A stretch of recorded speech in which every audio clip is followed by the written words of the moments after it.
पंतप्रधान आणि मुख्यमंत्री नवी मुंबई आंतरराष्ट्रीय विमानतळाला लोकनेते दिबा पाटील यांचेच नाव देण्याबाबत आग्रही असून विमानतळाला दिबांचेच नाव लागेल असा ठाम विश्वास आमदार महेश बालदी यांनी व्यक्त केला आहे. दिबा पाटील यांच्या नावाव्यतिरिक्त अन्य कोणाचेही नाव विमानतळाला देण्यात आल्यास आपण राजकारण सोडू असेही त्यांनी स्पष्ट केले. दरम्यान दिबा पाटील यांच्या नावाला 5 जिल्ह्यातील सर्व भूमिपुत्रांचा पाठिंबा असून या आधीच्या बैठकीत खासदार बाळामामा उपस्थित राहिले नाहीत. आता मात्र संघर्ष समितीशी चर्चा न करता थेट आंदोलनाची तारीख जाहीर करून श्रेय घेण्याचा प्रयत्न केला जात असल्याचा आरोप रामशेठ ठाकूर यांनी केला आहे. येत्या 25 तारखेला प्रवासी विमान सेवा सुरू होते.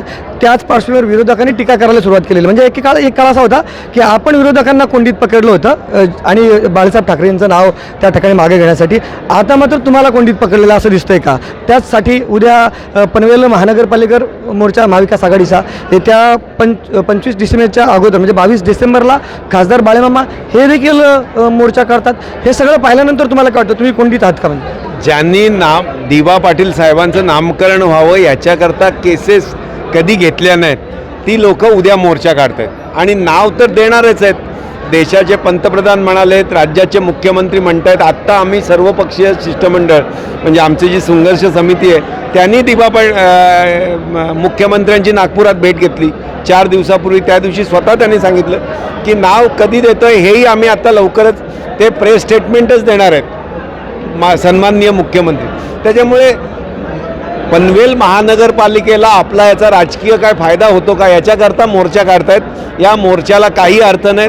त्यांनी कधीही संघर्ष केला नाही, कोणीही केसेस घेतल्या नाहीत. उलट याच महाविकास आघाडीतले मी नाव घेऊन सांगतो, बाळू शेठनी वर्षा बंगल्यावर झालेल्या बैठकीत सांगितलेलं एका टर्मिनलला नाव घ्यानं कशाला संघर्ष करताय हे आज मोर्चा काढतात. आनंद आहे. कधीतरी त्यांनी काढायला पाहिजे कारण शिल्लक राहिलेले पक्ष टिकावा याच्याकरता ती धडपड आहे, बाकी काय नाही. आणि पनवेल एअरपोर्ट इथे आहे, पनवेल महानगरपालिकेचं थोडीच आहे. मग पनवेलला मोर्चा काढून काय होणार आहे? बाळामामा म्हणजे खासदार ते विमानतळावर काढणार संपूर्ण भिवंडी त्याचा मोर्चा पनवेल महानगरपालिकेला आहे ना. मग तो पनवेल महानगरपालिकेचा एअरपोर्ट थोडीच आहे. एअरपोर्ट उरण मतदारसंघामध्ये इथे आहे तर तिथे काढलं पाहिजे. आणि असं आहे की एअरपोर्टमध्ये त्यांना ज्या प्रकारे राजकारण करायचं होतं त्याच्यात जमलं नाही. पंतप्रधान मुख्यमंत्री हे दिबा पाटलांच्याच नावाकरता आग्रही आहेत आणि मला एक पूर्ण विश्वास आहे की हे नावच येणार आहे आणि लवकरच होईल. पण एकतर टोकाचं बोलता तुम्ही, म्हणजे आवश्यकता नाही असं म्हणजे म्हणावं लागेल. आमदार साहेब म्हणतात की बाबा राजीनामे देईल, तुमच्या आत्मदानाच्या विषयी बोललं जातं. गरज काय हे सांगतो, दिबा पाटलांच्या शिवाय दुसरं कुठलं नाव राहिलं तर राजकारणात राहणार नाही. मी पहिल्या दिवशी बोललोय आणि मी माझ्या मतावर ठाम आहे. या एअरपोर्टला नाव हे दिबा पाटलांचंच लागेल, अन्यथा आम्ही राजकारण करणार नाही हे आम्ही जाहीर केलं. आणि आज परत तुम्हाला सांगतो, टोकाचं कशा करता, टोकाचं नाही, आग्रही आहे आणि याच्याकरता आम्ही संघर्ष केला. आणि ते जर होणार नसेल आणि पण असं आहे की 25 तारखेला चालू होईल, मग तुम्ही 24ला राजीनामा द्याल का?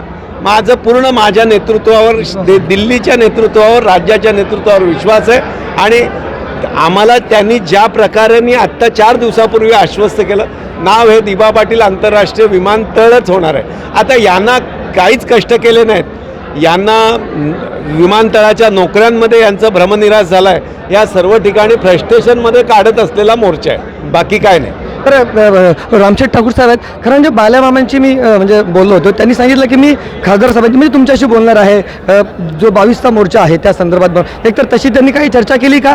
आणि जर चर्चा केली तर तुमचं काय मत असणार आहे? बाळामामांनी जर असं तुम्हाला उत्तर दिलं असेल रामशेठशी बोलणार आहे किंवा बोलले म्हणून, 100% खोटं आहे.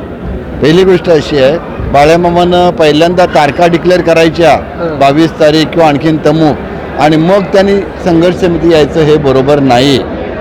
त्यांना जर खरोखर कुणी नेतृत्व सांगत असतील, काय करत असतील किंवा त्यांना नेतृत्व करायचं असेल तरी देखील त्यांनी संघर्ष समिती जी आहे दिबा पाटील आंतरराष्ट्रीय नाव देण्याकरता तर त्या मिटिंगमध्ये यायला पाहिलं होतं, तिथं बोलवायला पाहिलं होतं. ती मिटिंग सर्वांनी म्हणजे संघर्ष समिती दशरथ पाटलांच्या नेतृत्वाखाली मिटिंग बोलवायला पाहिजे आहे आणि मग त्यांचे विचार मांडावेत. आम्ही तर तयारच आहोत, आम्ही तर तीच म्हणणं आहे. पण परस्पर श्रेय घेण्याकरता म्हणून आपण तारखा डिक्लेअर करायच्या आणि आम्ही कुणाचं नेतृत्व घ्यायला तयार आहोत, कुणी त्यांनी नेतृत्व करावं हे अगोदर तारखा डिक्लेअर करून मग हे बोलता येत नाही. तर दशरथ पाटलांच्या नावाखाली जी नेतृत्वाखाली कमिटी आहे त्याच्यात मी उपाध्यक्ष आहे, ज्याच्यात म्हणजे तुमच्या कार्याध्यक्ष म्हणून प्रशांत ठाकूर आहेत, कार्याध्यक्ष बाळाराम पाटलांनी नेमलं होतं, उपाध्यक्ष म्हणून बबन पाटलांनी निवडलेलं होतं. मग ही समिती जी आहे ही रद्द झालेली नाही. महाविकास आघाडीच्या खाली नेतृत्वाखाली त्यांनी वेगळी समिती स्थापन केली, आमची कॅन्सल झालेली नाही. आणि त्या दृष्टीने त्यांनी अशा अर्थीनं सर्व प्रकल्प समितीची मीटिंग घेतली असती, त्यात तो विचार मांडला असता की आपल्याला मोर्चा नेऊया, काय करूया, अशा रीतीचा विचार होण्याकरता आपली मीटिंगसुद्धा झाली. वाशीच्या स्पोर्ट्स कॉम्प्लेक्स जेव्हा झाली तिथं हा विषय झाला का? म्हणजे एकंदरीत असं आहे, पार्लमेंटमध्ये बाळामाम बसत आहेत, पार्लमेंटचे निर्णय कसे होतात? पार्लमेंटमध्ये बहुमताने निर्णय होतात. कसे होतात? बहुमत होतात. तसे इथं आता पनवेल, उरण 5 जिल्हे आपले जे आहेत, या 5 जिल्ह्यामधून संपूर्ण पाठिंबा प्रकल्पस्थान बाहेरच्या लोकांसुद्धा याच्याकरता आहे. दिबा पाटलांचं नाव, त्यांनी केलेलं काम या सर्व बाबतीत सर्वांना मान्य आहे. मग अशा वेळेला ह्या कमिटीमध्ये कधी पहिली 3, 4, 5 वर्ष अजिबात आले नाहीत, इतकं संघर्ष भेटला आहे तुम्हाला. आणि आता येऊन कुणी पहिल्यांदा तारीख दिली, आम्ही मोर्चाला चाललो आहे, म्हणजे मोर्चा होणारच आहे 25 तारखेला, तर त्याच्या अगोदर हे दाखवण्याचा प्रकार आहे.